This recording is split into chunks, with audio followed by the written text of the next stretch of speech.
Welcome to Empress Ebony's Tarot. If you're new here, my name is Ebony.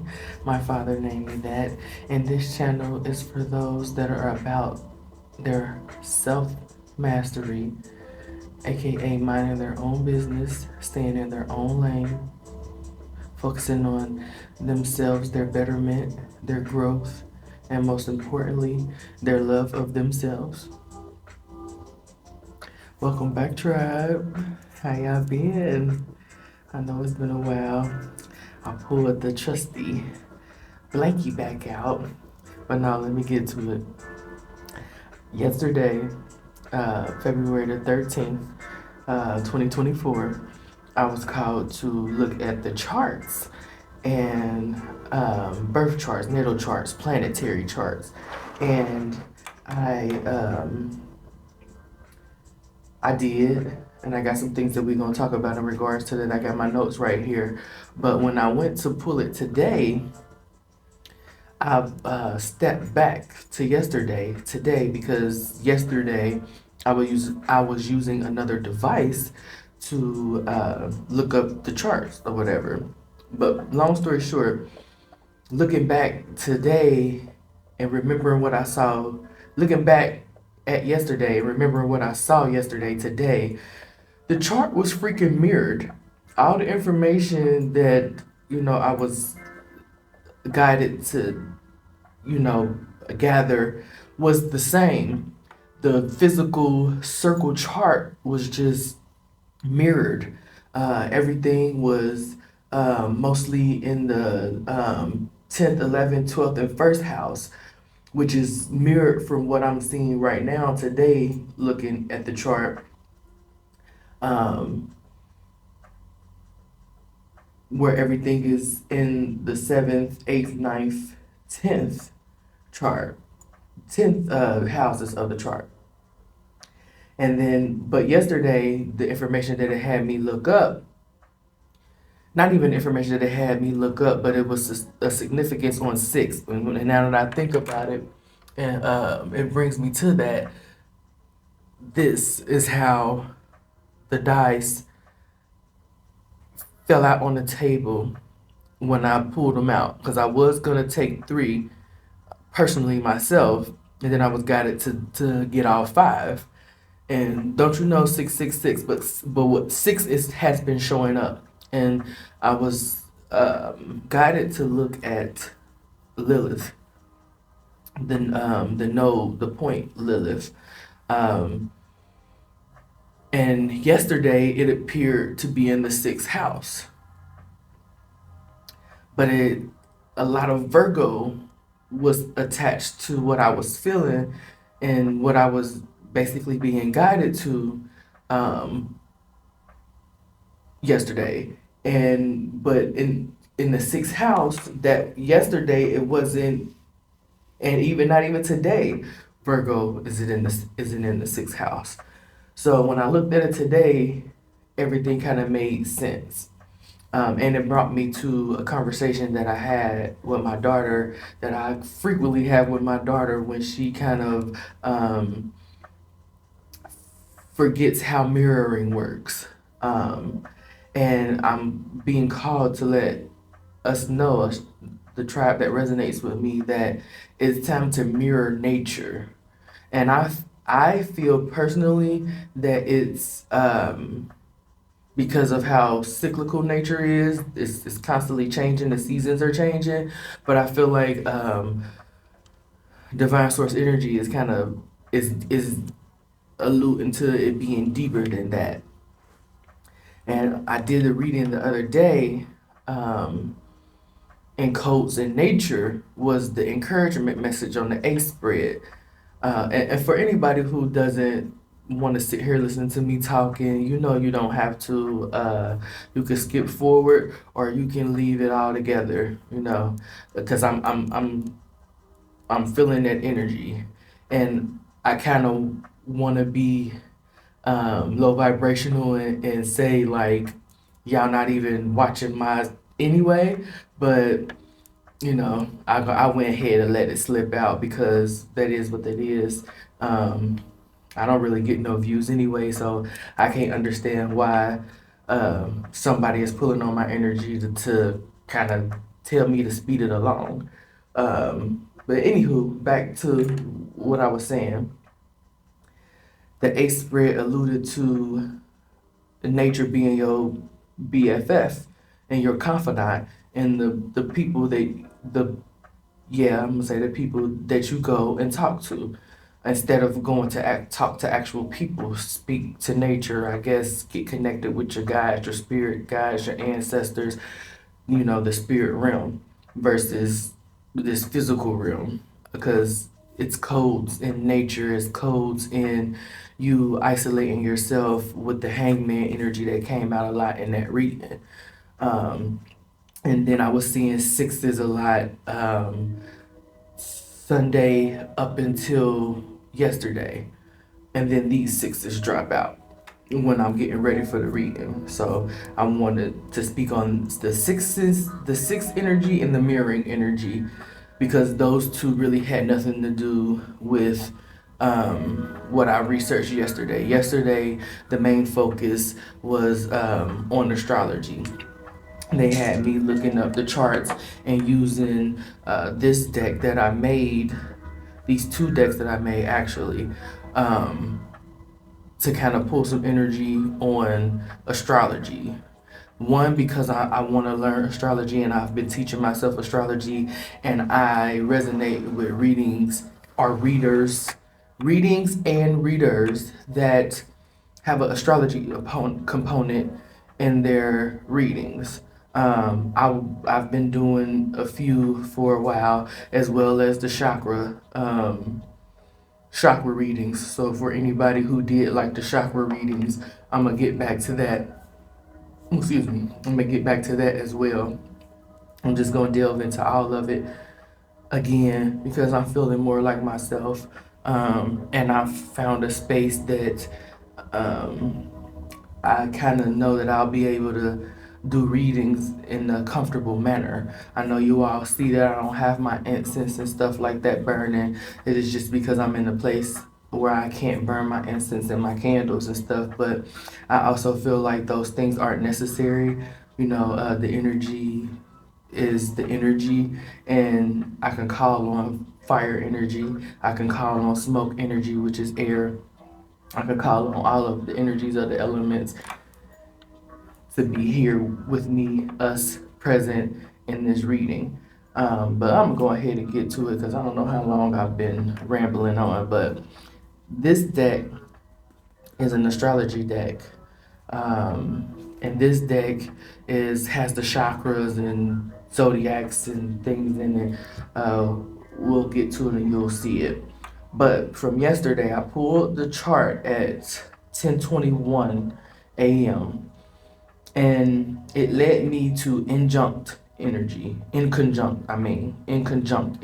I as in igloo, N as in Nancy, C as in cat, O as in Oscar, N as in Nancy, J as in Juju, U as in ugly, N as in Nancy, C as in cat, T as in Tom, Inconjunct. Um, that must y'all must not be able to hear me enunciate that word as well as I think that you all can for divine source energy to have me spell that out that way.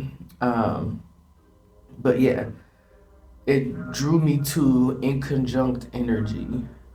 And inconjunct is 150 degrees. Yeah, 150 degrees. Okay, so that's the sixth energy as well. So okay, it drew me to look at the inconjunct in the charts. And yesterday, those that things that were inconjunct were Juno inconjunct Chiron, Chiron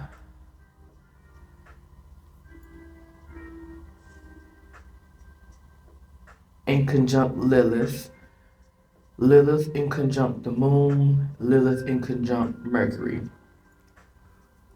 So it drew me to the inconjunct energy first. But then, as I looked at the inconjunct energy, I seen that Lilith was a common denominator. Three aspects are in conjunct with Lilith, which is kind of on trend and theme of the readings that's been going on lately, that I've been pulling on, and the energy that's been pulling through for the tribe that resonates with me is more on shadow work and becoming unashamed, becoming more confident in oneself, becoming, like, truly no weapon form shall prosper kind of energy. Because if you're not ashamed by anything, no one can weaponize anything that you've done, said, or ways that you've acted, or just your nature, your physical nature. If you're not ashamed of it, no one can kind of pick at you about it, or make you feel bad about it. You're truly confident in yourself, flaws and all kind of energy. So I see why, they led me to that. And then when I opened up this deck, because I pulled the chart first before I did anything with the cards. When I opened up this deck, in conjunct this deck, when I opened up this deck, in conjunct was the card that was on the bottom of the deck from the last time I had used it, and it had been some time. I at that point cleared and shuffled the deck, and we got more to talk about, in this reading. Well, not necessarily in this reading, but just in this intro, where they wanted for the Midhaven North Node Sears or Series, CERES. So Cat Elephant, Robert Elephant, Sam. First house, Not Magic, Crystal Magic, Libra, Root Chakra, Virgo, and Pisces. Those were the things that came out after I cleared the deck of the energy that it was the last time I used it, shuffled them, and asked what else did did did Divine Source Energy want me to let the tribe know. So that was those things.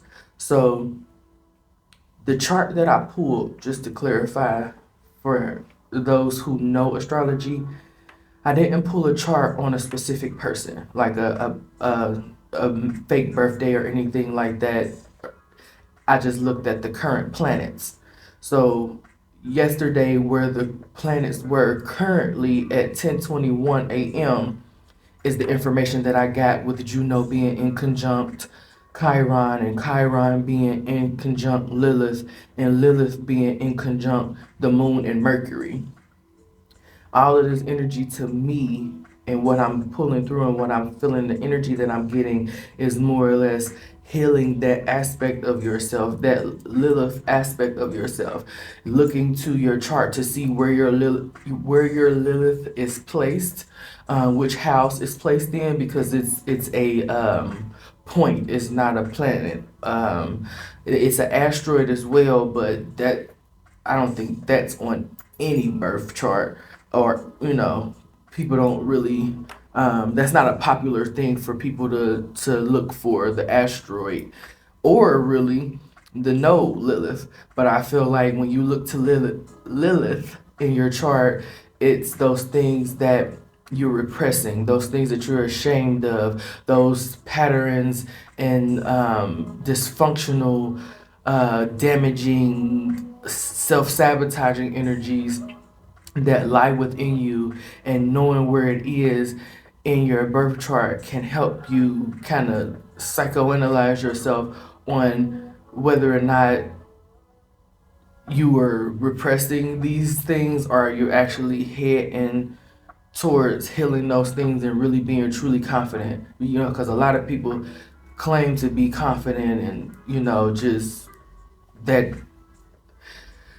chick or that dude, and behind closed doors, that it's not the same story.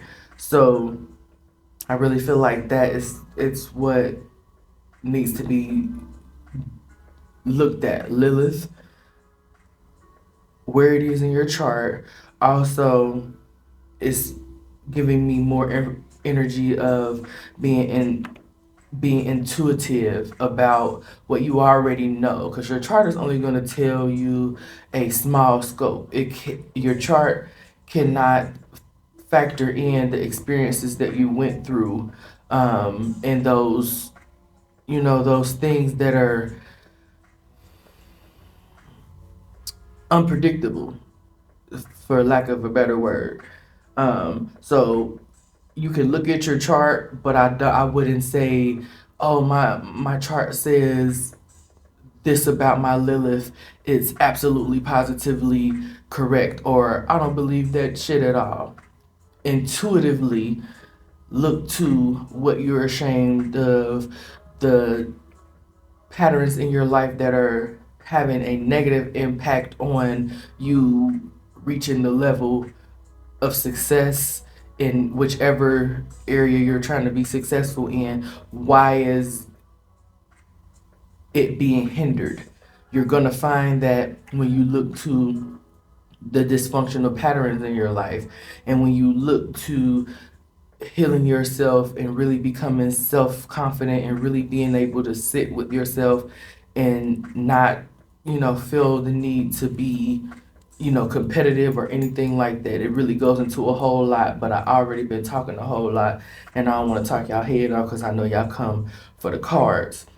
And really, I want y'all to start to kind of second guess, not even second guess that. I really want y'all to stop just coming for the cards, especially if you are really on this self mastery journey. If you coming to pop in and be nosy and check in on me, continue to do what it is that you're doing. You're a lost cause to me.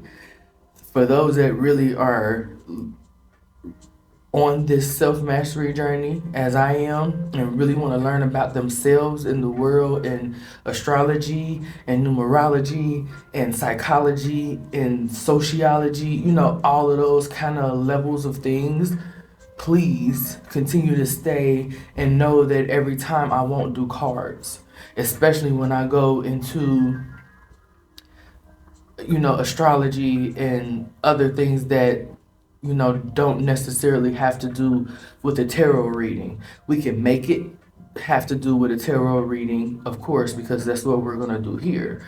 But I don't want to feel tied down to the cards. We will, of course, do tarot. Tarot is always going to show up. Tarot and oracle cards and my cards will always show up at some point. So I guess I would say I'm not here for entertainment purpose. I'm here for educational purpose.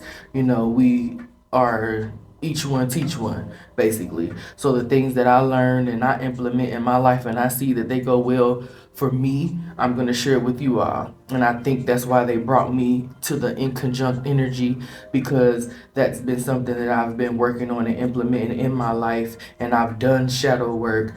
But at this point, I'm more or less learning about the inner child, because I feel like those two go hand in hand. Inner child and shadow work, when you start one, is gonna guide you into the other.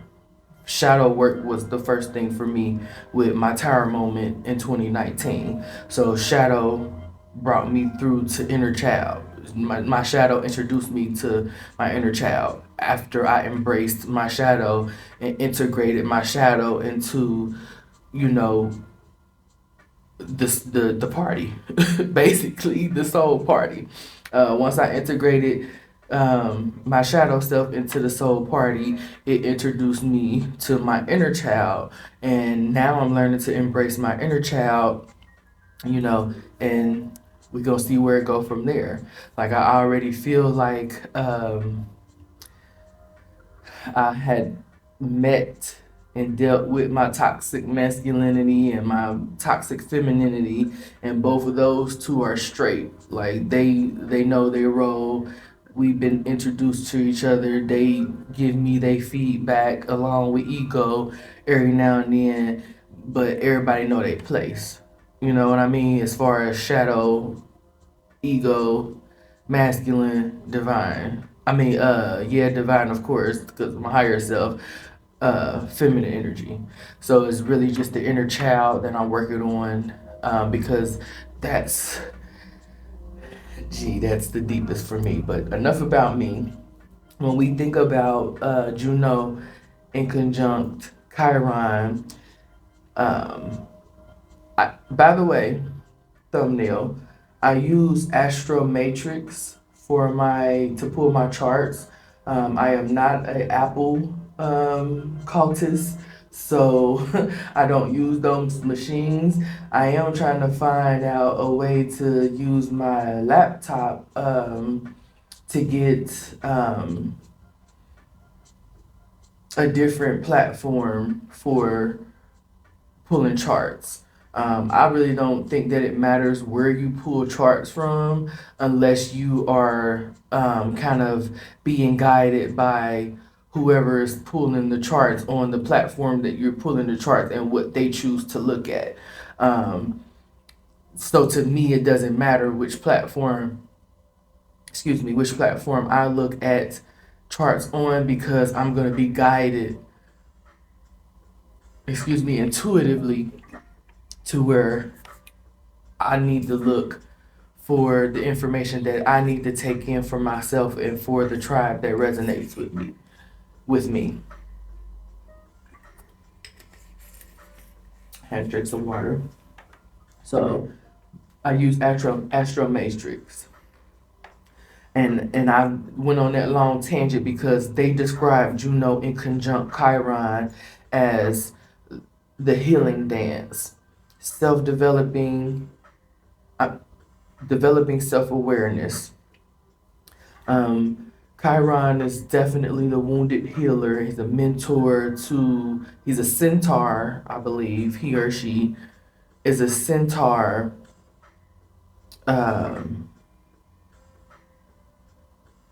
I'm off track. Anyway, wounded healer is what I always think of when I hear Chiron. Juno, when I think of the Empress, serves as a guide to areas of growth. Juno is kind of, I take Juno as the Empress because I can't think of the word, but it's all about feminine energy and how feminine energy moves about the world, like every aspect of the feminine. That's why I believe that Juno is Empress energy to me. With Chiron and Jump Lilith, they have unearthing the shadows, reflecting on and integrating healing interconnected wounds. So that's speaking to those patterns and that dysfunctional, self-sabotaging energy, the shadow energy, the things that we're ashamed of. Is unearthing that. Chiron being in conjunct Lilith. Lilith represents, the repressing of feelings and being ashamed and embracing your shadow. A lot of people think of Lilith as, as bad because it's been connected to demonic energy through religions. But it is that catalyst, Lilith is that catalyst to show you the things that you're ashamed of and to show you how to embrace your shadow and integrate your shadow. Because at the end of the day, that's what we're doing with all the aspects of our soul. Embracing them, integrating them, and letting them know, hey, I hear you, but I can't allow you to be in control. The higher self is who I'm putting in charge now. So you listen to what the higher self say. We got a suggestion box over there on the wall, but I won't allow you to take over when I'm triggered by outside forces or even internal forces. But moving on to Lilith in conjunct Moon, they have it as uncovering false masks, confronting fears of vulnerability. Lilith in conjunct Mercury is stressed personality, overcoming self-doubt, blurring vision. So again, that all lines up with what I said, I was going through, and the things that I can speak upon, and the things that I was called to research these things for, um, and to look at these aspects for. None of them are major aspects. That's why you don't tend to see them when people do astrology reports. But I like to speak on, I guess I like to go against the grain naturally, because I don't follow the crowd. But look at all of those that I talked about in your chart. See where they are in your natal chart and see if anything, any of the majors are transiting these aspects in your chart, your personal birth chart. I'm gonna list them off again for y'all. Juno in conjunct Chiron, Chiron in conjunct Lilith, Lilith in conjunct Moon, Lilith in conjunct Mercury. We already got Moon and Mercury here as the two of the four majors. And with those two, is really bringing me to intuitive communication. I feel like that's going to be important right now. And then we have Midhaven, North Node, Ceres, Ceres, first house, not magic, crystal magic, Libra, root chakra, Virgo, Pisces. Virgo is here twice because Mercury is connected with Gemini and Virgo, as well as the third and sixth house. Gemini rules the third house, Virgo rules the sixth house. Lilith conjunct the moon. The moon is the ruler of Cancer and the fourth house. So,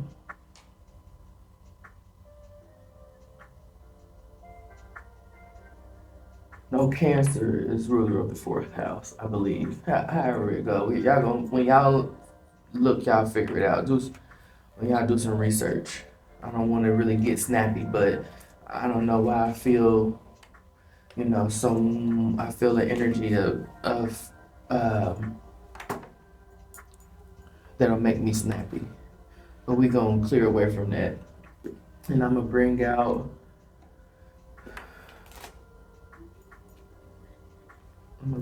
My astrology deck and pull from that deck first. And then I'm gonna go to Astro Matrix. No, not Astro Matrix, excuse me, y'all. I'm gonna pull from my astrology deck first, and then I'll pull from StarCodes, Astrology, Tarot, and my channel message deck.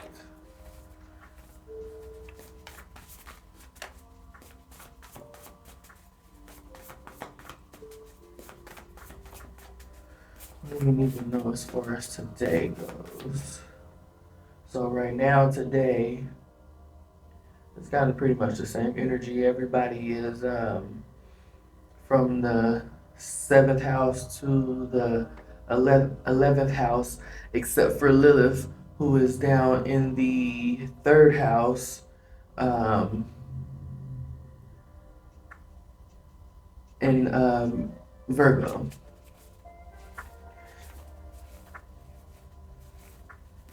We need to know today in regards to astrology. What would best serve the tribe? Earth tried to pop out. I feel like that's more grounding energy because I'm really feeling like um, head rush, light head energy. So some of a strong amount of us need to be grounded. I say us because I don't want to just be like y'all, y'all, y'all. I'm grounded at the moment, but I don't want to make y'all feel away. What energy do we need? What does the tribe need to know when it cards to astrology? What are we looking at today?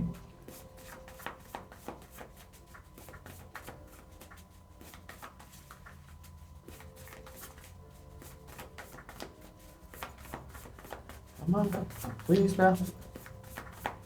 I really believe that you all should look at inconjunct energy within your birth chart, your natal chart as well. Not just because I just went off of the current planetary aspects. We got Earth, yeah, this location, the location that we are in. Um, Earth is physical location, dharma, sense of purpose, receptive, strong, enduring, peaceful vantage point. And so, from your vantage point,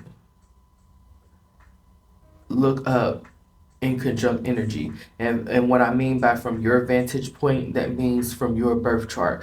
Pull your birth chart and look at the inconjunct energy from your vantage point and see how it will help you in finding your sense of purpose or amplifying your sense of purpose. We got what else?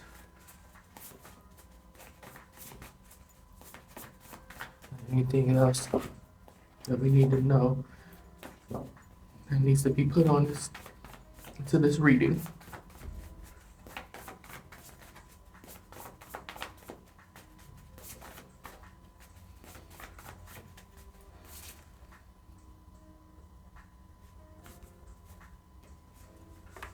11th house and Midhaven. So we got Midhaven showing up again because that's the energy that came through yesterday. It was one of the things that I named off from the research that I was called to do yesterday. So 11th house, Midhaven, Jupiter at the bottom of the deck. At the very back of the deck, we got opposition. So I'm feeling as if there's some opposition towards your abundance, towards your success and recognition, which is what the Midhaven calls to and talks about. 11th house is a house of friends. I aspire to be your personal goals, how you deal with friends, the kind of friend that you are to people, and,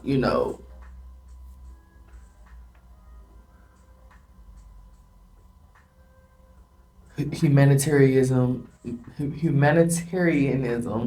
and it deals with children as well. Um,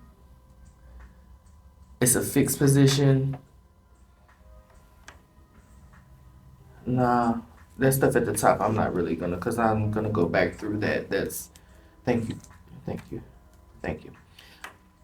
So disregard what I said about it being fixed because I'm not sure that at this point right now.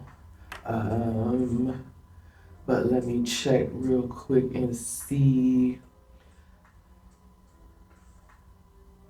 Yes, Uranus is the ruler in Aquarius is the zodiac connected with the 11th house. Right? Astro codes. What do we need to know today? What message do we have to bring forth to the tribe? What is in their best interest to know right now to help Aries? Aries, that's first house energy.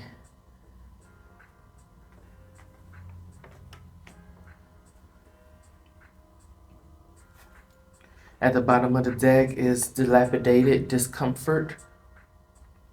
So I feel like with this is that you're having discomfort while trying to climb to the top.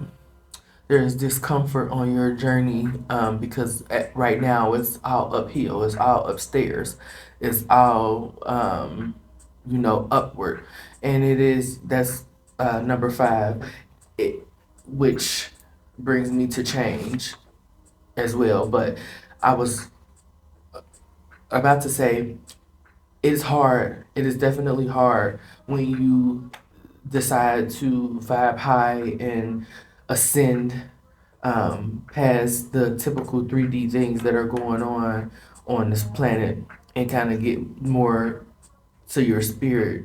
It's hard to it's hard to be seated on the throne, which I say that because it's a throne in the middle, basically the landing of the staircase. So that is going to be a difficult thing. To be royalty is difficult, whether people want to agree with it or not, whether you like it or not. Like, that's a difficult thing. You're in the eyes of everybody.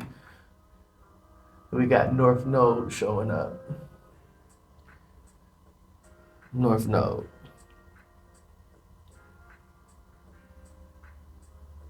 That was what we had before as well. So Midhaven showing up again, and North Node showing up again at the very back of the deck. And that also brings me to make every act that you make go towards your future and your best future, because the North Node is ascending to our highest aspirations and goals and what we aspire to be. It's setting us up for the next lifetime. The South Node is what we're coming from the past lifetime. Those are the things that we've already mastered, so to say. And North Node energy is about mastering in this lifetime. What else do we need? Just like this channel is about self-mastery. So North Node energy is definitely in there for those that, are really in here for the right reasons. Gemini. Cross-pollination.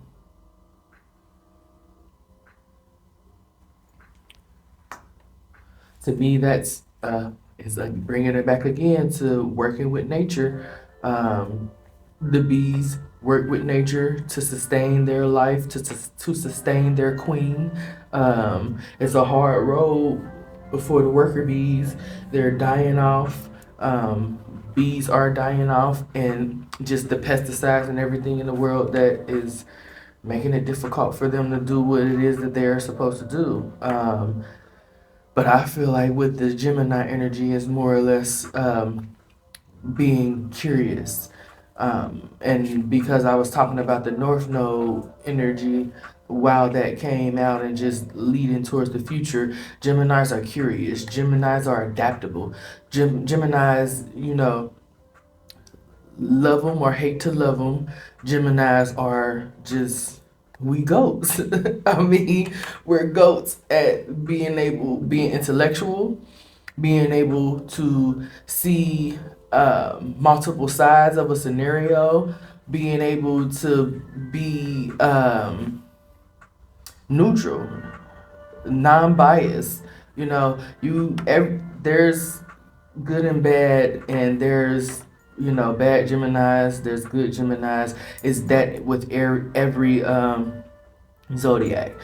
It all depends on your experience, but Gemini energy as a energy is curious, interested, inquisitive, fun, witty, energetic, adventurous, and I feel like those are the energies that need to be at the forefront. Especially curiosity and just vigor is what I heard. Because if you're in a season in life where you're able to be triggered by other people and the things that they say about you, you're not living your full potential or your full self. You're not really showing up as your authentic self because you're worried about the judgment of others. And the theme that I've been researching, the theme that's been coming up is that energy of becoming self-aware, self-accepted, self-accepting, oh my goodness, self-confident in oneself and the path that they've chosen. Oh my goodness.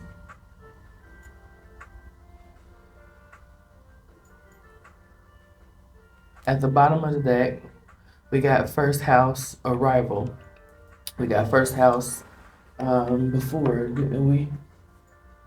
Yeah, first house is from the intuitive message that I was guided to yesterday. So, first house, Aries is the ruler of first house. So, to me, if I feel like passion is warranted, that fire, you may need to put a fire under your tail, is what I'm hearing. There's a lot of things that need to be acted upon and not the things that don't need to be acted upon or are the triggers and the reaction to others and how they feel about you. At the very back of the deck, we got ninth house, exploration. It's time to explore within. It's time to explore those patterns. Like I said, those dysfunctional patterns that are keeping you, one, worried about what others have to say, and two, in situations where you're sabotaging yourself in a manner that is harming you more than others. They made me feel like the phrase um, drinking poison and expecting the other person to die, and that always brings me to like forgiveness and how some people, well, most people feel as if you're supposed to forgive and forget. Like, I don't believe in that forgive and forget shit. I could forgive you, and I definitely forgive people kind of like instantly, like, because I always put it in a sense of they don't know no better. Like, you know what I mean? Like, they don't know to take a beat and think about what's going on. They're reactionary more than they are inquisitive about why a person has said something to them or done something to them. It's more or less, I'm going to react. And when you're dealing with people who are low vibrational, and all those words that everybody been using lately, like toxic, narcissistic, all that, those people are out for a reaction. It doesn't matter. All attention to them is good enough, because you know there's good attention and there's bad attention. Attention, not intention. There's good attention and there's bad attention. The toxic people, they don't care as long as they getting some attention. They don't really care. So how you transmute that energy is to not become reactionary. That's the one thing that does not need to be acted upon. You don't need to act upon what they're doing. So explore within yourself, one, why you feel the need to react. Two, what it is that you felt, the emotion. Like, what emotion did you feel? What was the trigger? What was it about? Um, it could be alluding to one of those patterns that, you know, you're needing to heal through, so that no one can weaponize anything that you've gone through or the way that you look. It's bringing me to the Earth card stating that you need to make a 180. And yeah, like do that now. Act upon that like right now. In strong Aries energy, Emperor energy, excuse me, is what I heard. You know, figure out what you aspire to be. I'm gonna get one more from Astro, and this is current energy. It popped right back out. Dilapidated discomfort. This is what majority are right now. Uncomfortable. Get comfortable being uncomfortable, because as you level up, it's gonna be it's an uncomfortable ride. Period. Excuse me. It feels and seems burdensome to everybody until you change your perspective on the necessary component of burden and struggle towards your growth. Everything that grows out of this earth has a struggle. Everything that grows on the earth has a struggle. But it's, you don't see trees giving up. Like, I'm not, unless they're dead, there's no soul in them. They're going to bear fruit and they're going to bear leaves. Carrots gonna grow, potatoes gonna grow. Though, it's dark and it's uncomfortable. It's tight. It's constricting. Saturn energy is what I'm feeling from that. Like, it's it's inevitable. Get comfortable being uncomfortable. We got Taurus at the bottom of the deck. Cultivate. Taurus energy always brings me to kind of like elegance, the elegance in the home, the luxurious Gwen Stefani song. Seventh house relationship. And the seventh house relationship, I think that's partnership, not the relationship with self. That's like more marriages and yeah, partnership, marriage, the awareness of others, with the seventh house.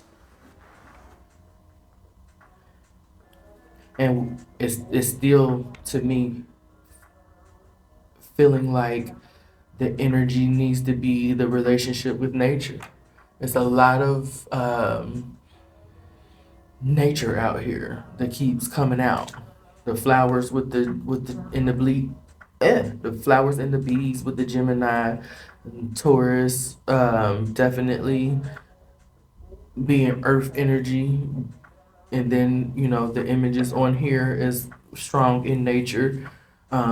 Sears, not Cere, I believe that's the like agriculture goddess, like Demeter, Persephone's mom, depending on which mythology you learned about the god of agriculture. Um, yeah.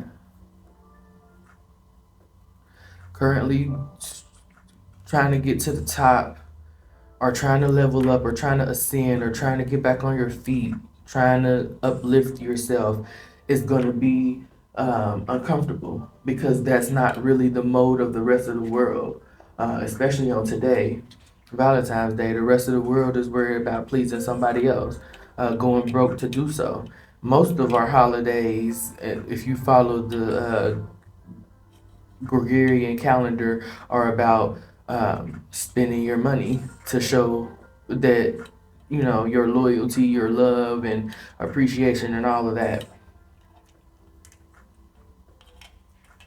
I feel like it's time to come away from that, and I feel like that's what divine source energy is nudging us towards and kind of guiding us towards, with wanting us to be out in nature and go into nature and do things and just be connected more with nature and what we aspire to do with the 11th house.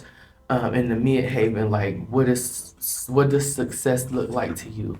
What do you aspire to be without looking at your neighbor, without looking at your twin? What do you aspire to be? What would you act upon regardless of if it was any money in it? Let's get something on the fool. I mean, not the fool. I'm sorry, guys. The fool was at the bottom of the deck when I picked it up. Let's get something on Aries. Act. Oh, something needs to end. Okay, thank you. They want it to be like this instead. So, in order to get this money, it's going to be burdensome. That's what I heard. And also, I'm seeing the image of this clip that I seen of Nipsey Hussle when he spoke about how he reframed his mind set on burden and being how he changed the way he thought about burdens. And the fact that he said, it's to a degree it's necessary and it's needed. Which is pretty much what I'm speaking on and what I'm saying. But acting upon the things that you want, looking at the world from your vantage point, as I said, with the aspects that we spoke about with Chiron and Lilith and Juno and everything we spoke of before, looking at those in your birth chart to kind of figure out what's the best way to get to your midhaven, which is on the way to your north node. Not necessarily for those that love to critique. It's not necessarily that, but the north node and the south node are access points, anchor points, that are associated and connected with the moon, really. So it is all intuitive. You know what it is that you want to do from a young age. But you let people tell you how to act, what to do, how to make money, where to go, and all that kind of stuff. And you get lost in the shuffle, and then life feels like a burden more than a gift, But I feel like those things need to be put to an end. Double endings, new beginnings, 111. That's what those 10 breaks down to a 1. And then we got 1 right there with Aries. First house, first zodiac, 1. When are you going to be, number 1 in your life? And then we got even more 1s. Now that I'm looking at everything with the 11th house. So that's what? 1, 2, 3, 4, 5 1s. And then if you really want to, we don't even have to say the 11th house, because technically 11 breaks down to 2, which is, again, to me, partnership, but partnership with nature. Because I feel like in this season, our BFF needs to be nature. Like, just coming from the reading before, Knight of Swords at the bottom of the deck. That's really bringing me to the act energy as well. But I caution you not to act impulsively. Don't act out of desperation. Don't move off of right now. Think more about your future, the North Node energy. At the very back of the deck, we got the Lovers. Traditionally, the Lovers is decision. So, decisions is what I just heard. To me, and that's again, this is partnership as well, but I'm gonna lean towards partnership with nature and partnership with all of the energies that are within yourself, because this journey really needs to be about ourselves. We really need to be moving in a way when we looking at the Eight of Wands right here. We really need to be moving in a way that serves us, not out of selfishness, but how can I make my soul glow? How can I feel good on the soul level? How can, once I'm in the house for the day, or, once I'm in the house for the day, about to lay down and call it a night, how do I feel about the day, what I did, who I was in every moment of the day? What do I feel about that? What do I feel about myself? Not, you know, how many likes I got, who commented on my outfit, who, gave me praise, who validated what I had to say, right, wrong, or indifferent. Can you have that for yourself? Do you validate yourself, or do you need validation from outside sources? I feel like, yeah, there could be burdens. This could be burden. He could be burdened carrying these sticks. But then they might not be that heavy. But then even if they are heavy, he has a destination and he knows exactly where he's going because he's not even looking. He don't even need to see the road ahead of him. He knows exactly where he's going. I tend to see the Ten of Wands, especially when it shows up with a high vibing card like the Ten of Pentacles, or fruitful card like the Ten of Pentacles.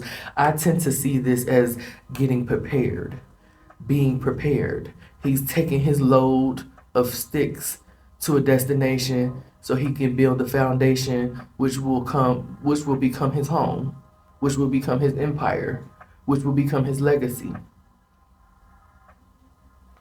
It's time to act upon those kind of things instead of the monkey see, monkey do energy that is in this world. Let's get something on Gemini. Gemini, current energy, pop out with the Knight of Cups. Who's coming to offer you something? Nature. Nature always has something to offer you. Love, appreciation, acceptance, guidance, solitude, security, comfort, discomfort, it all. Nourishment, sustenance.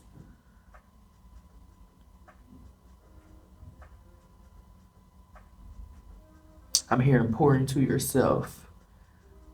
Propose that. Propose that you pour into yourself. Big chief energy is what I'm hearing, and not Chief Keef. But yeah. Are you the chief in your life? Or are you portraying to be a chief and really an Indian because you're following behind what everybody else is doing?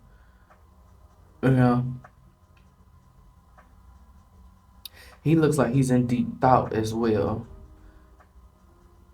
on whether or not he should offer this cup, which to me the cup is what he brings, the emotions, the nurturing, the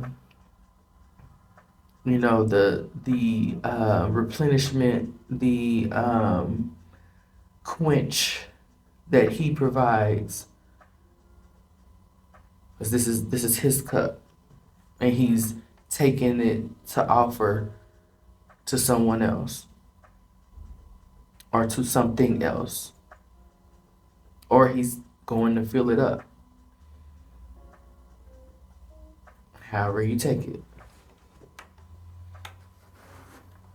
Propose questions. Pose questions to nature, in nature, and be willing to sit and listen. Because giving me the energy that he's stopping the horse. The horse wants to step forward, but excuse me, excuse me. But the way he's holding the reins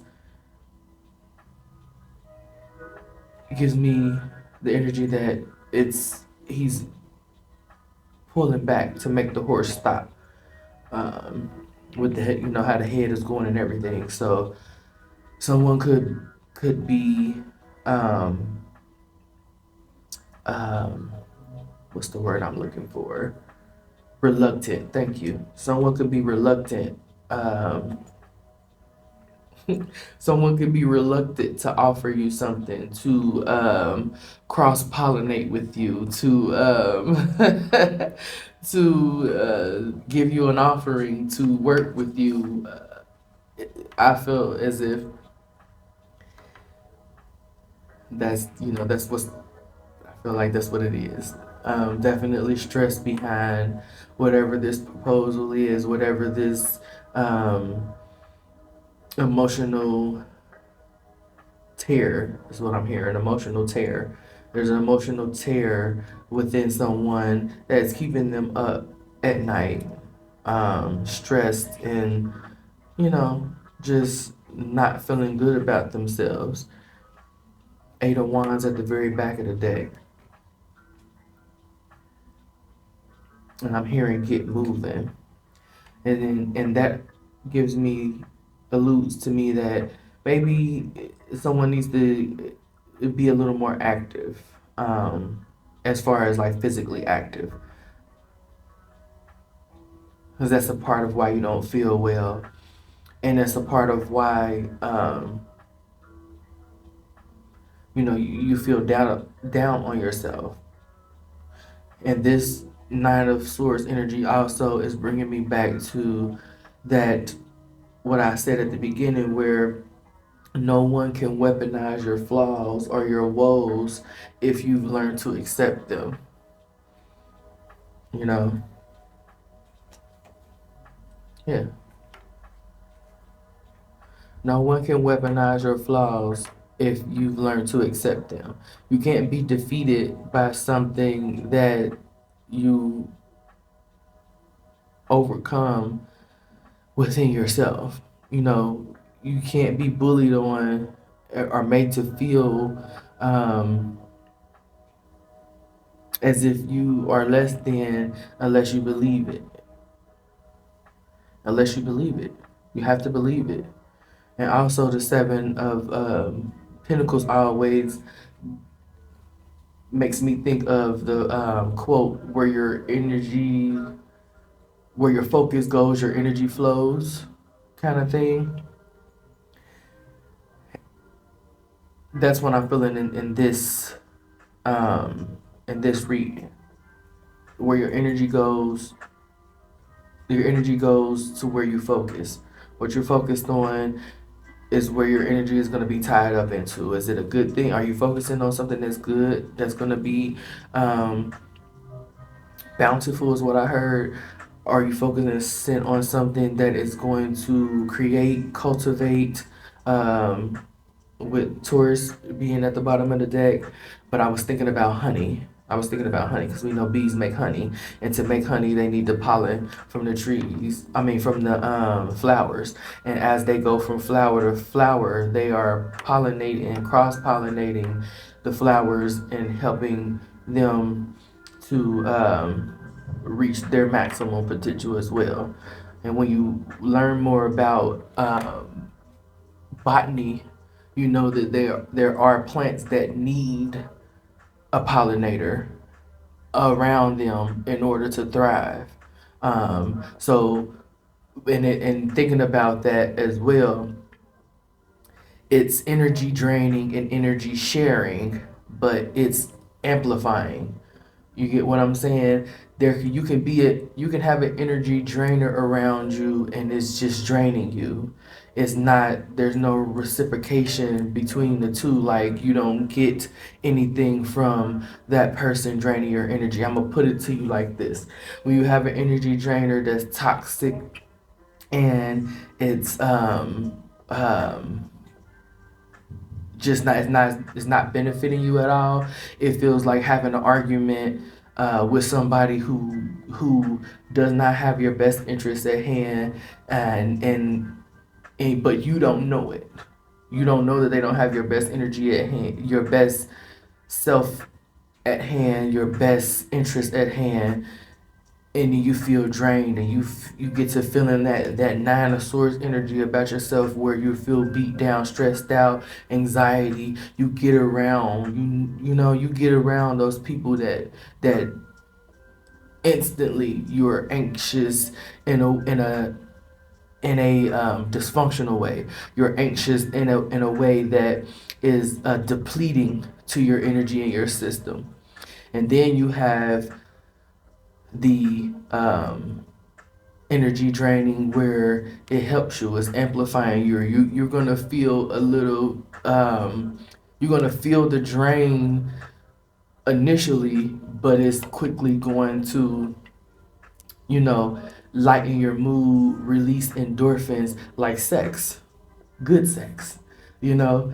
Good sex is draining. You're gonna be tired afterwards. Oh, you're gonna be so drained. But after that is over with, and the physical part of it makes you tired, but the actual what's going on in your body is actually amplifying and releasing things that don't serve you, and you feel lighter afterwards. You feel high afterwards, where it's the argument, you get none of that. You get none of that energy. You don't feel high afterwards. You feel drained. You might have a headache, but good sex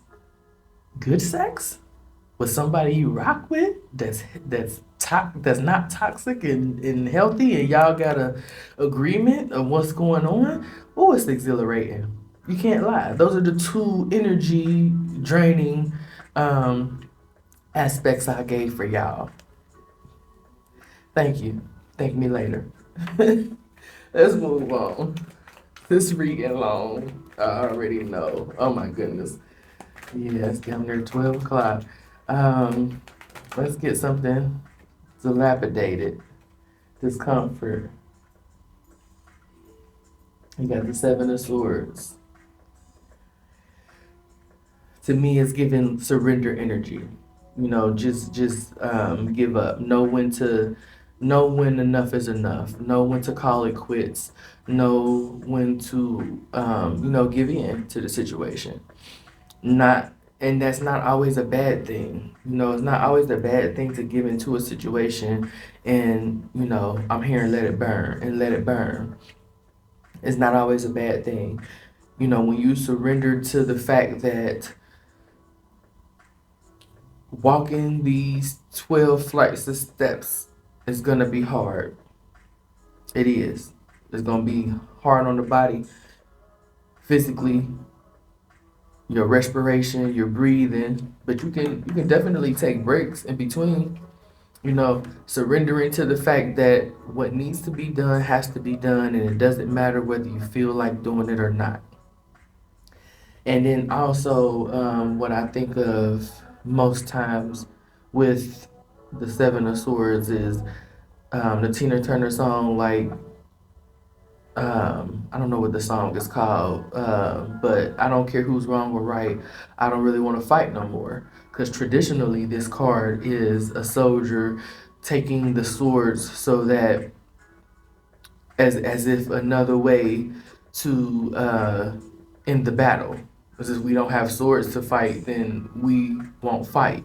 But I feel as if the fight is still going to go on, because without the swords, people will just go to fisticuffs or using wands, using sticks. Like, so again, get comfortable with being uncomfortable. Yeah, you don't want to fight no more, but guess what? You don't have to. Change your perspective on how you see things. That's that transmuting energy.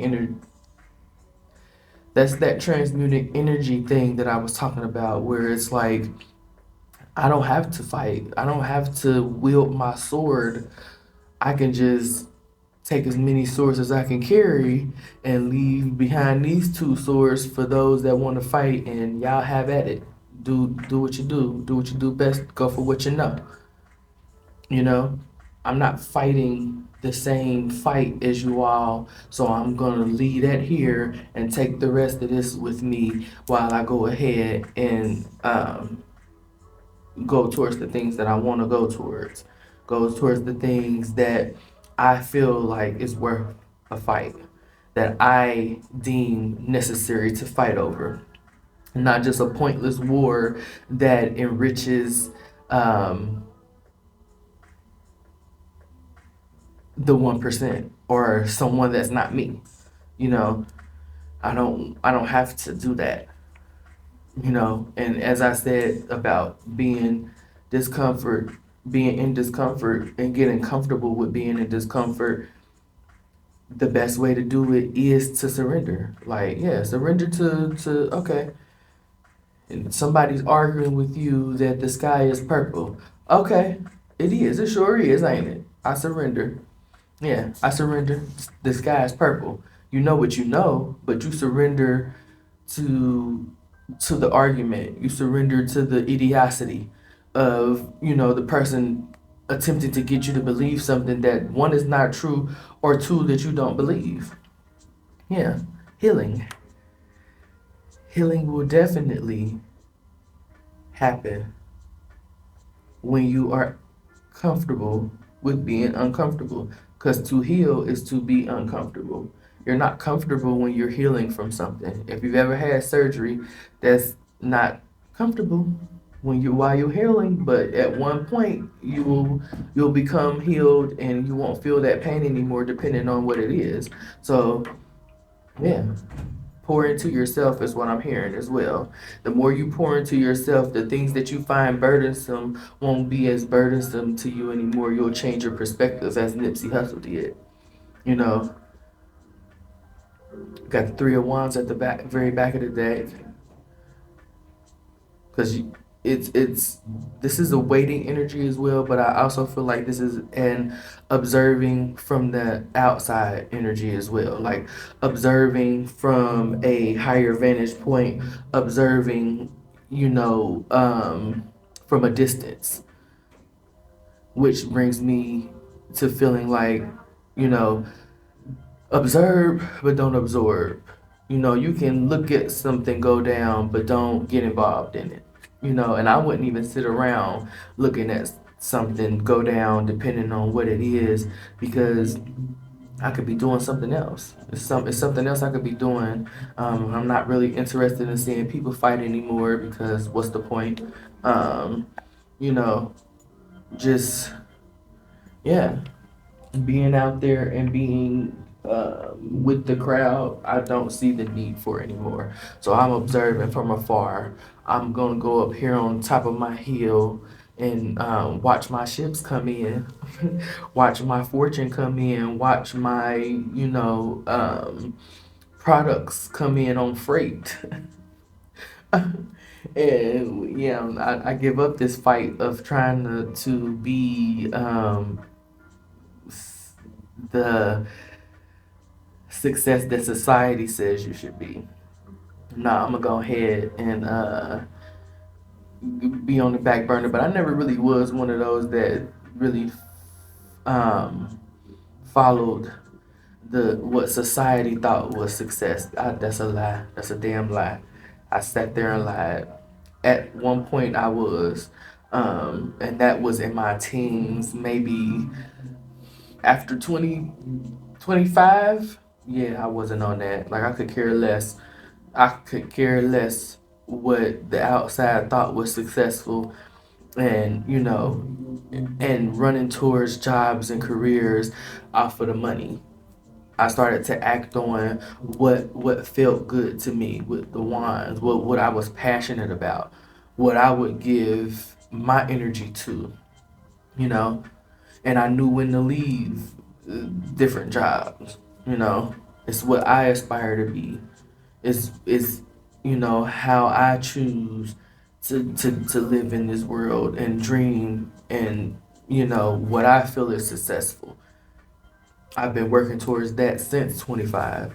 So never really been worried about what other people had to say, because just the way I grew up gave me a thick skin against worrying about what people had to say outside of my house. Back then, my concern and worried about what people had to say had to do with the folks inside my house. And this last year has shown me that I don't even need to be loyal to or worry about or get any validation from those folks either. So get comfortable with being uncomfortable. Other people may feel like you're in a dilapidated situation, but you know, especially if you've been called to do a specific thing that put you in the situation that the world sees as dilapidated, especially if you were called to do that by divine source energy most high, it may look like to other people that you're dilapidated and just, you know, spinning your wheels. But what's right there? The throne. You will be seated on your throne in your midhaven, working with the things that you aspire to be. You know, your house of friends is gonna be nature. I'm gonna keep going back to that. Be in nature. Like, I really feel like in this point, especially if you are ascending and moving towards something better, get away from humans.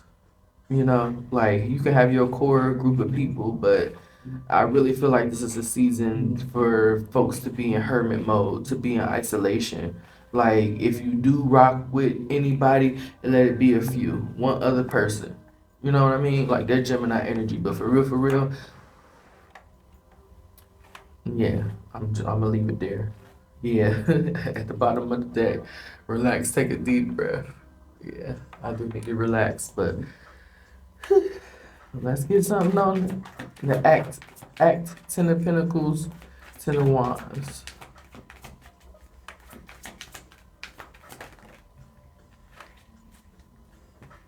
They got good vibes only. Came out in reverse. Trust your intuition at the bottom of the deck. Unlock your magic. That good vibes only coming up in reverse is really giving me the energy that's not what it is. We already know it's not good vibes only on Earth. And it's giving me the energy that you got a hater around with the song Big Mad. Imagine if I listen to what a hater gotta say. I never get a broke bitch any kind of day, any time of day. Um, that good vibes only in reverse makes me also feel like a lot of these other readers who emphasize how much money you got with how well you're doing and claim that they're vibing high and have good vibes only, when it's apparent that you don't, because the way that you talk about people, the way that you demean people who are struggling financially is not that's no bueno. You know, that's not good. Who I mean, and what business is it of yours? Even if they are speaking ill on your name, or you think they are, what they got to do with you?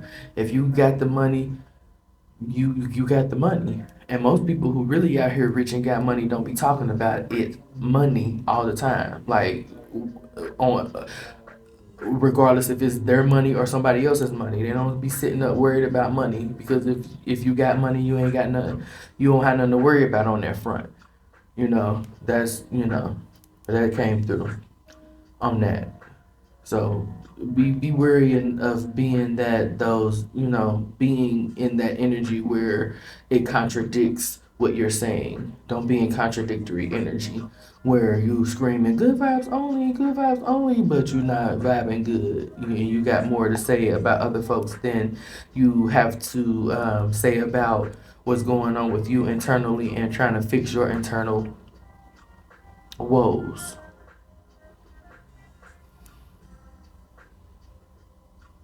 Low vibrational energy aside, trust your intuition, you already know, and unlock your magic brings me back to the vantage point. You looking at things from your vantage point, how you want to proceed forward. You intuitively already know what it is that you want to do. Unlock your magic, to me, feels as if someone is doubtful of their magic and doubtful of taking the route that they want to take, again because they are worried about what others have to say. With that song coming back in my head, Big Mad, we not listening to what other people got to say about our life. No one else has dominion over your life. The only one that has dominion over your life is the Most High Divine Source Energy. And if He's guided you and given you visions about specific things and it relates to magic and witchcraft and you feel like other people ain't gonna get down with it, fuck them. Period. It's time to start, you know, doing what it is that you want to do, partnering and serving the Most High as the bees serve the queen so that the honey can be made. Yeah, big pause. I did that on purpose. So, yes, please just break away from what society, just break away from society, period. Once you do that, oh my goodness, you don't understand how much how much better shit will be. It may, it's gonna be uncomfortable still, but still things will be better. Things will be better for you because you'll start to feel better internally. And then once you feel better internally, it's only a matter of time before it relates to the physical. We all know about, what's going on with that. But let me get something on Gemini and Knight of Cups. I don't know about that, sis. That's really giving me the energy of be wary of two-faced folks coming to offer you something. Be wary of an offer that's coming in from a two-faced person that is really, that's a cup full of poison. That's this hater energy right here. I don't know about that, sis. It's hater energy here. That's the energy that always comes up, that I always feel. That's the energy that I felt when that phrase even came out in the creation and the cultivation of these cards. Like, that's a hater. I don't know about that, sis. Like, just in that, you know what I mean? Nah, sis, I don't know about that. And it's in it.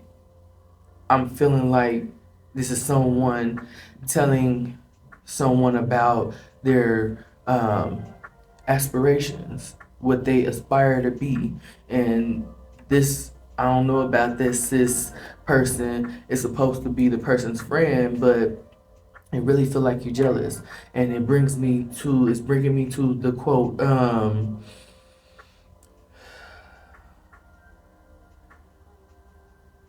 I can't think of it, but the gist of it is like being around winners and talking with winners because it won't seem like bragging. This right here is making me feel like you share your aspirations and what you aspire to do, and either someone said they don't know about it or they said it sounds like a good plan but in an antagonizing sarcastic way. you know be careful of people um coming to propose things to you, or someone giving you an offer of something, that just be wary of offers is what I'm feeling like with this, now that the Gemini pal has section has came to a close. Watch out for that. Watch out. Watch out for it. I don't know if it's a Gemini, but the negative connotation about Geminis is that they're two-faced. So this person could be a two-faced person, definitely. And a negative, backbiting Gemini is two-faced. Two-faced in a bad way. I feel like, yeah, I'm gonna leave that there. Let's get something on dilapidated discomfort and Seven of Swords.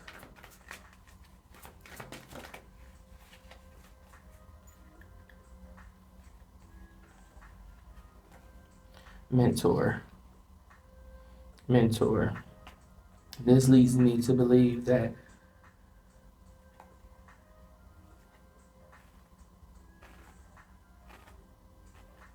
thank you. You're gonna find a mentor along the way. I feel like, excuse me, at your lowest point, at the point of despair is what I'm hearing. You're gonna be guided somewhere if you listen to, what I'm saying about letting BFF be nature, and really having nature as your only confidant. And the person that you go to for guidance, if that's nature, if you take heed to the last two readings that I've done, you're gonna find a mentor in the place that you didn't expect. It's not gonna be church, because I already seen this card that's at the bottom of the deck. If you scared, go to church. If you scared, go to church. To me, feels like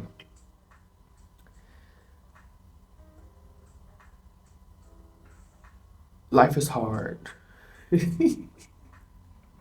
I'm sorry, guys. I laugh when I say life is hard because it made me think of Half Baked. When life is hard, I pick up that card with a smiley face, invite them over to my place. It's a lot of downloads coming through right now, coming towards the end of this. So I guess discomfort, and there's a lot of people that are discomfort, and mentorship is something that really is going to be a key component to um, getting not out of getting a different perspective and a different sense of fight and burden is what I'm feeling like. A mentor is definitely needed. You may find it in the church. It just depends on where. It just depends. You're not gonna catch me in no church, so I wouldn't find one there. And it's really this card really is like, if you scared to be out here and really give free smoke, or really pave your own way, church ain't gonna get it for you. The church is about controlling you, setting up rules for you, and making you follow a certain path. Spirituality is free. It's free. That real free smoke, that real free game, that real paving the way for yourself. Like, if you want to go on the road that's already been paved and just go where they tell you to go to church. If you want to be in the trenches and build your own road, carve out your own lane, stick go on in spirituality, because the rule book is inside of you. When we talk about spirituality, and when I say religion, I'm not only talking about one religion. I'm talking about all of them. All of them were set up to control the flock that resonated with whatever the message was of that religion, period. When you're a spiritual person, you end up finding your mentors. You end up getting your lessons in various areas, in various cultures, in various aspects of life: science, religion, nature. Like it's all inclusive when you're spiritual and you're on the spiritual journey and you're really trying to achieve and reach for higher heights. When you're really trying to be seated on that spiritual throne where things come to you effortlessly.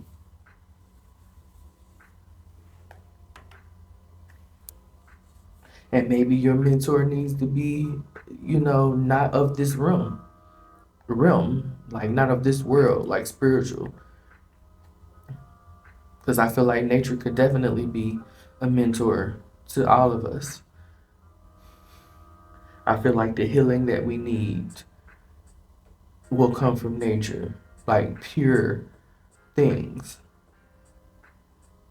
But on a 3D level, I feel like a mentor could be needed for folks.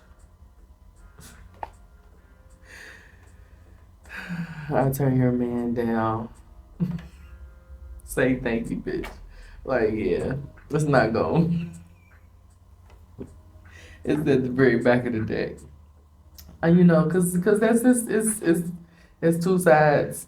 It's two sides to all of it. It's positive and it's negative going on. Period. Like, let your mentor be someone that is going to teach you and not hinder you. A lot of us seek mentorship, and the mentor ends up not helping you because they fear you. The mentor ends up leading you the wrong way because they want you to do better, but not better than them. You know, it, it, it's it's a hard pill to swallow, but that's what happens. Especially when people are, entrenched in this patriarchal, masculine lifestyle where we're comparing each other and in competition. I don't feel like life could be a competition because you have to want the exact same thing that I want. And nobody wants the exact same thing that another person wants. So what's the point? Competition is for sports and gameplay. And life is not about playing these games. But back to the message, because that was a thumbnail. I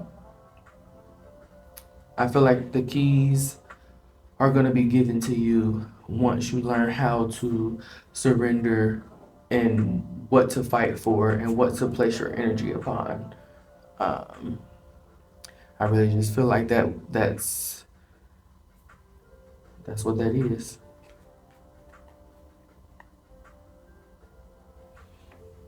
Is it any more you want to say?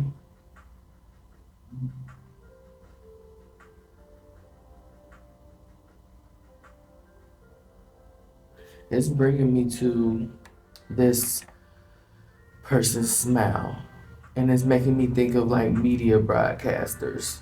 With that fake $1 million white smile,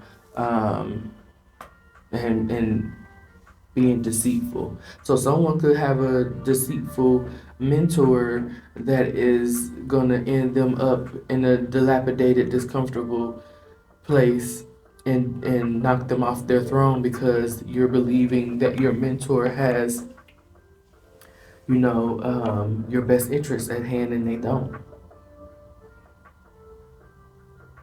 There's something sneaky about the mentor and the dilapidated comfort with the Seven of Swords.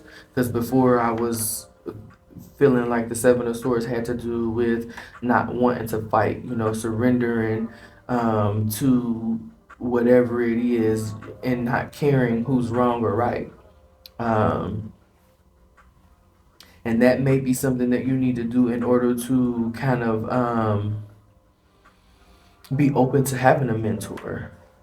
Like, don't go towards someone who you're going to agree with everything that they say or who's going to agree with everything that you say. Because I found in my life the best mentors or have been the people who have opposite um, viewpoints than I do, but were able to speak and you know, release the judgment of me in order to teach. You know, I feel like a true mentor is not gonna be judgmental and want you to uh, think like them, be like them, be interested in the same things that they're interested in. A true mentor is someone there to help and guide you to what it is that you know is best for you. A mentor has experience that is not um, that's not tailored to one specific subject, unless we're talking about having seeking mentorship for a specific thing like finances and you know but I feel like this message is more about spirituality and being able to find your way to understanding the things that bring you shame and the things that people attempt to weaponize. So to me, it feels more spiritual than anything, and it feels like this mentor is someone that you're seeking to help seat you on the throne, is what I heard. But I don't feel like anybody else can help seat you on the throne. That's work that you got to do for yourself. But you can seek mentorship if you are unsure, you know, about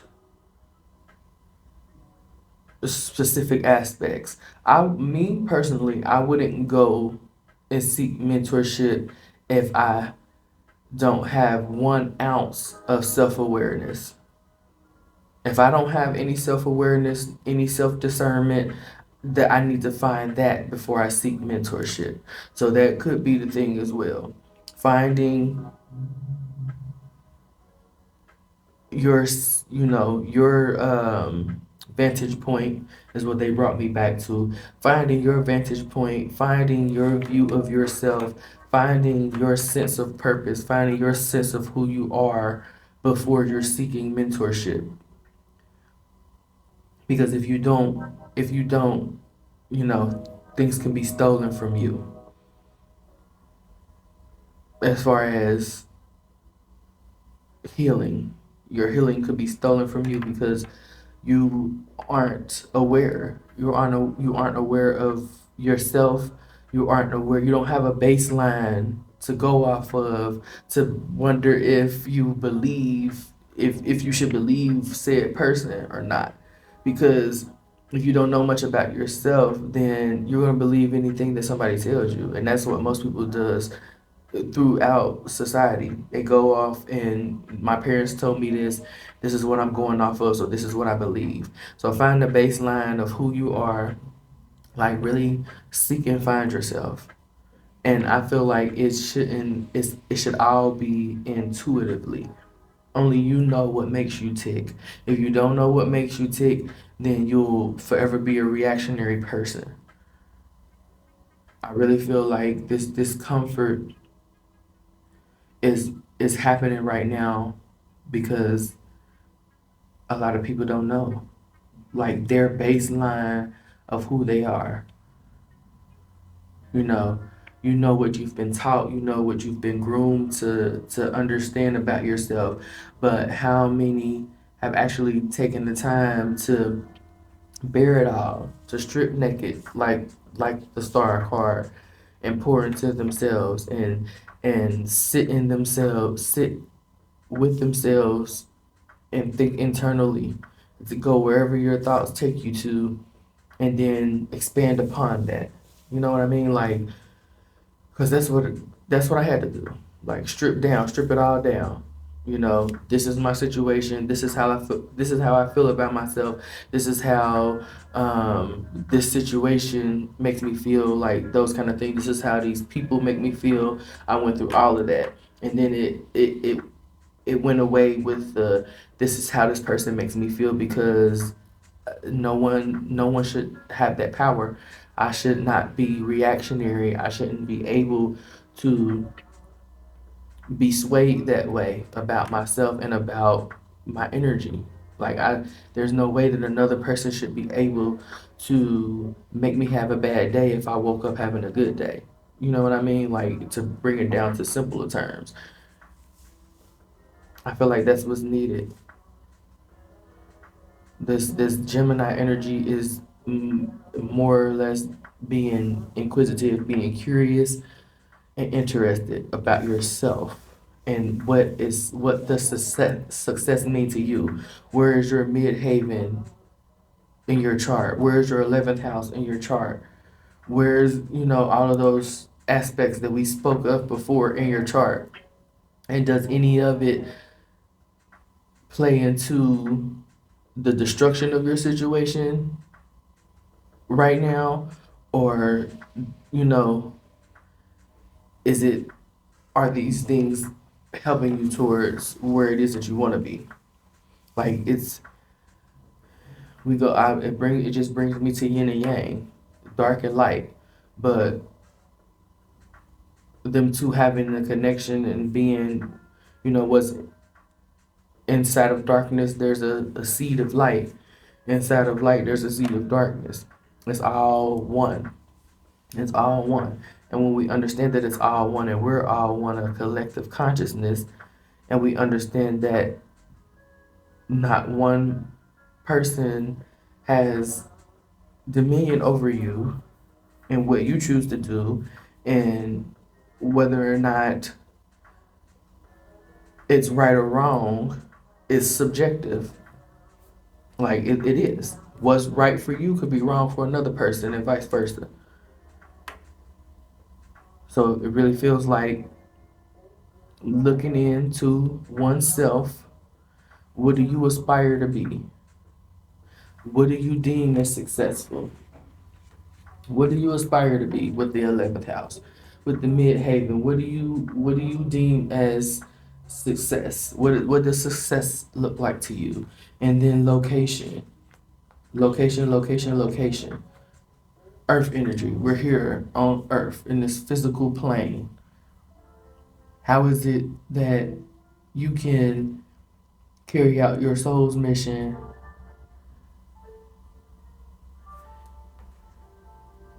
working with your human vessel? Cross pollination.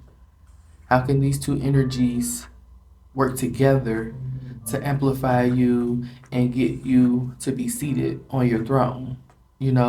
What is it that you need to act upon in this season that will help you in the future? What can you do today that your future self would be proud and thankful for? Is it seeking mentorship? Could there be that for you? Who knows? Only you do. And it's time to figure those things out. Endings and new beginnings with all the one energy, and just the understanding and the knowing that to get to the 10 of Pentacles is going to be burdensome. Even when you think of the Pentacles, when you look at, Ace of Pentacles through to 10 of Pentacles, it was some strife in there. Also, and understanding that there's going to be wins and losses when it comes to money. And I'm also feeling and hearing, tie your money making to your passion. Tie your money making to your passion. To the things that you would blindly walk towards and do without any money needed. Any, what services would you render for free? I'm gonna leave it there because I really feel like, although the message may seem all over the place, to people it's definitely concise. The bottom line is we need to look within instead of looking around. You know, it's time to make sure that your flaws, your indiscretions, your bad deeds, your, anything that you feel shame about cannot be weaponized against you. Once you have succeeded in embracing and integrating your shadow, life is going to be that much more better for you. Church ain't gonna help you do it, because church is telling you that your shadow is the devil. Church is telling you that looking at Lilith points, looking or thinking about Lilith or saying Lilith name at all is demonic. It's not gonna help you. That's not good vibing. They feel like Lilith isn't a good vibe. I feel like they aren't a good vibe. Period. Because you shouldn't shun away not one aspect of yourself. You need every aspect of yourself and your soul in order to reach the highest heights and follow your soul's mission.